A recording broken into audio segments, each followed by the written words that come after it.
एक पिता अपनी पुत्री के पति को जरूर विपत्ति सुना सकता है। और यही जटायु जी ने कहा, खबरदार, अगर तुमने निकलने की कोशिश की अच्छा नहीं होगा। जब तक मैं अपनी बेटी की विपत्ति प्रभु को नहीं सुना दूंगा तब तक तुम निकलना नहीं। और बोलो, जब तक प्राण निकले क्या जटायु जी के? बोलो, जब तक सुना नहीं दिया। चाहत चलना किसी को नहीं मिला कि मृत्यु के क्षण, ठीक है मृत्यु के क्षण भगवान आ गए, भगवान ने दर्शन दे दिया, अलग बात हो गई, लेकिन उठाया हो, हृदय से लगाया हो, गोद में लिटाया हो।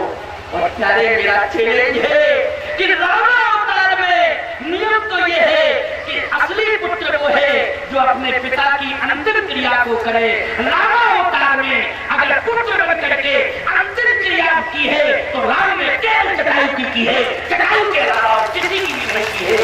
ये प्रमाण है, ये मेरा चैलेंज है। अगर इसके अलावा किसी की अंतिम क्रिया की हो तो कोई बताया नहीं करा। सावधान,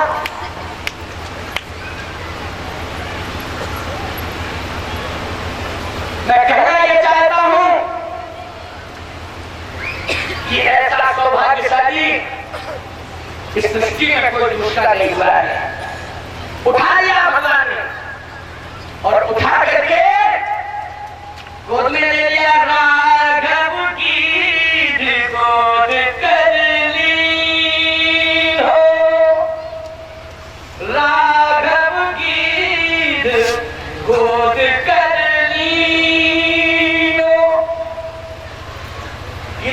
सीता जी को गोद में लिया था कि लिया था? आज भगवान राम ने गीत को गोद में लिया कि लिया?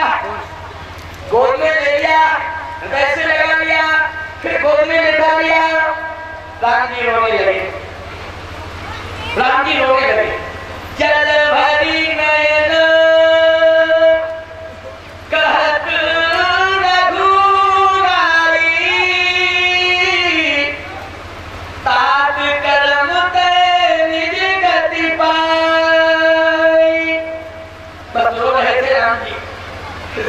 जी ने कहा, राम मेरी बात सुन लो, रोने में समय व्यर्थ में नष्ट मत करो, क्योंकि तुम्हारे लिए ही मैंने प्राण सुरक्षित रखे थे, इसलिए अब ज्यादा देर में जिंदा नहीं रहूंगा। राम, रोने में समय व्यर्थ मत करवाओ, मेरी बेटी की विपत्ति को सुन लो। बेटी की विपत्ति, हाँ।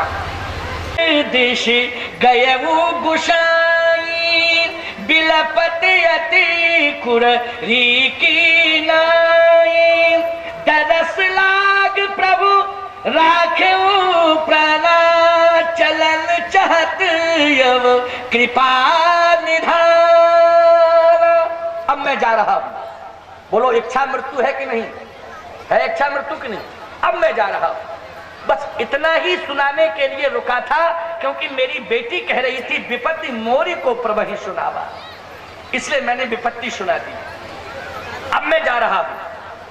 राम जी ने कहा, नहीं नहीं, आप जाएंगे नहीं। क्यों?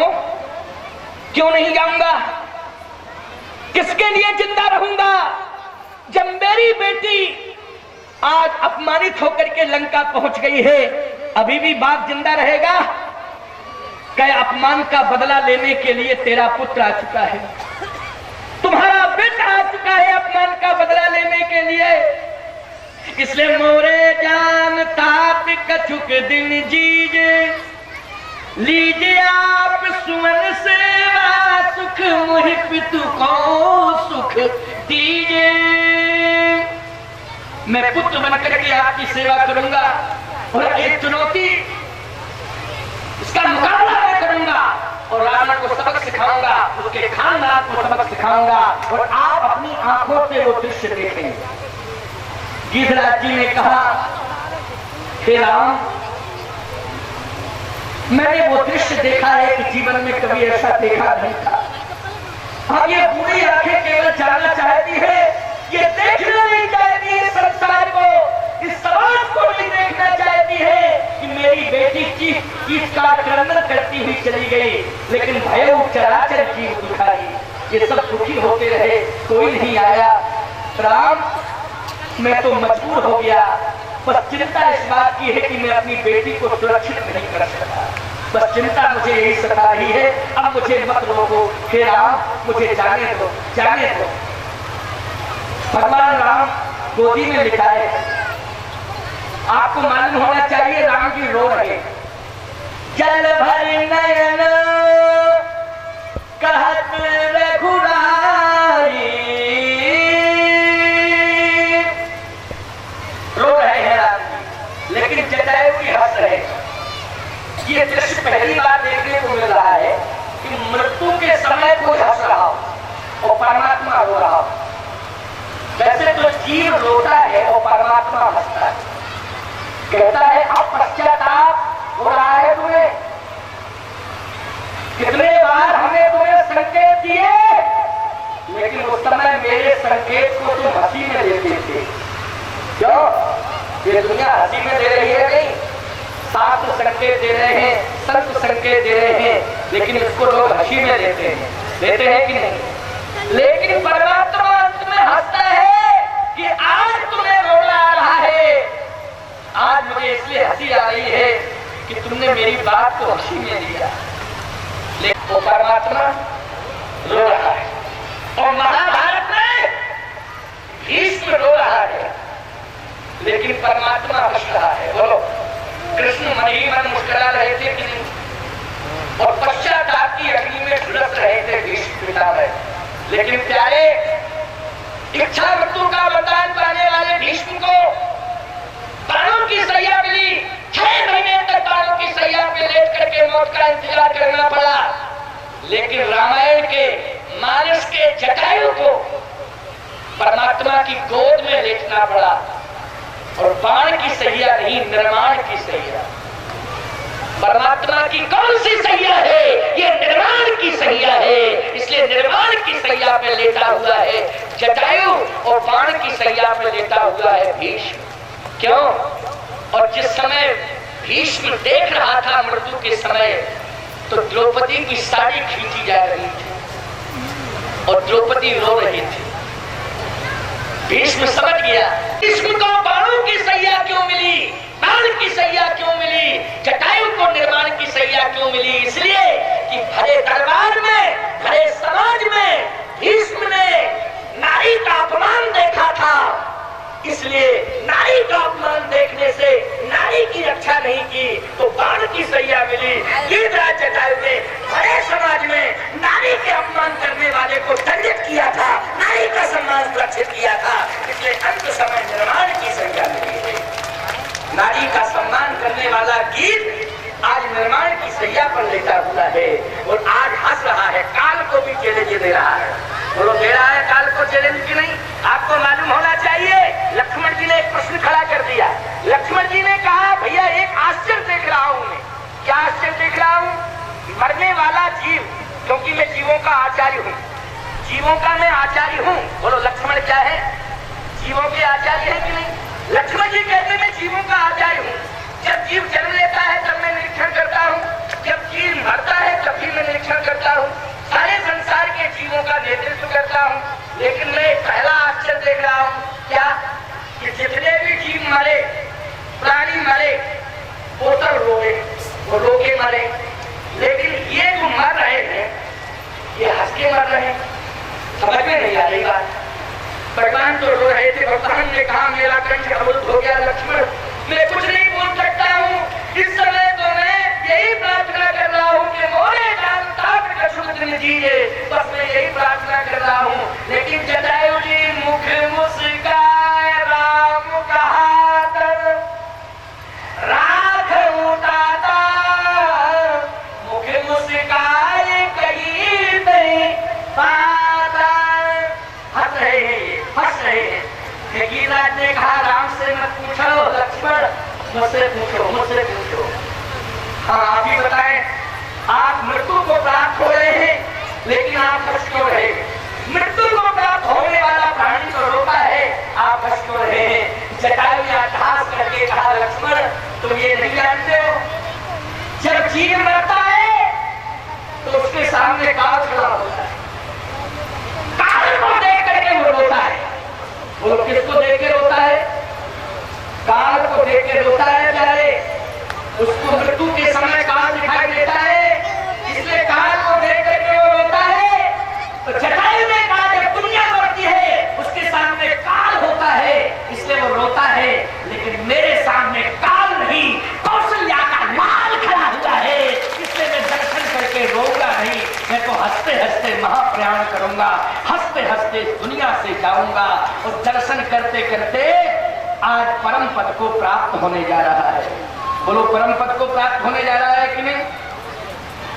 गोस्वामी जी कहते गीतते ही तज धर हरि रूप, भगवान का रूप लेकर के गया। बोलो गया कि नहीं? कहाँ गया?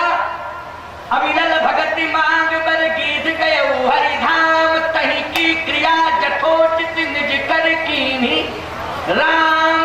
अंतिम क्रिया करके भगवान ने अपने धाम भेज दिया, अपना रूप दे दिया, अपना पद दे दिया।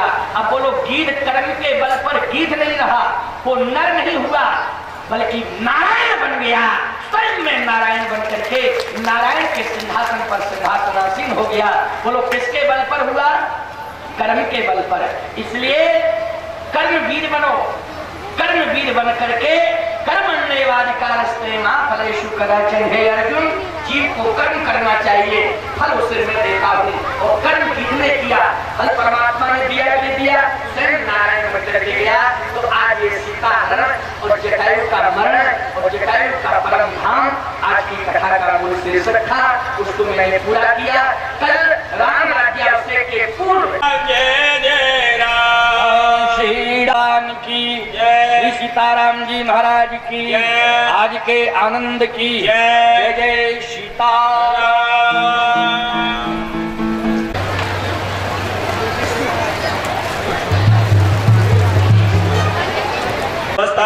आत्मसानि प्रजासानि पशुसानि लोकसन्ने वायासानि अग्निं प्रजां बाहुलां वे करोत्वन्नं पयोरेतो असमासु दत्ता।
सर्वकुम शांति शांति देव शांति सामा शांति रे देहि पुष्पे देवा विवंदनम मंत्र पुष्पांजलिम भवान्या सन्ना देहनागम महिमानः सचंद्र पूर्वे साध्याः सन्ति देवाः हरि ओम विद्महे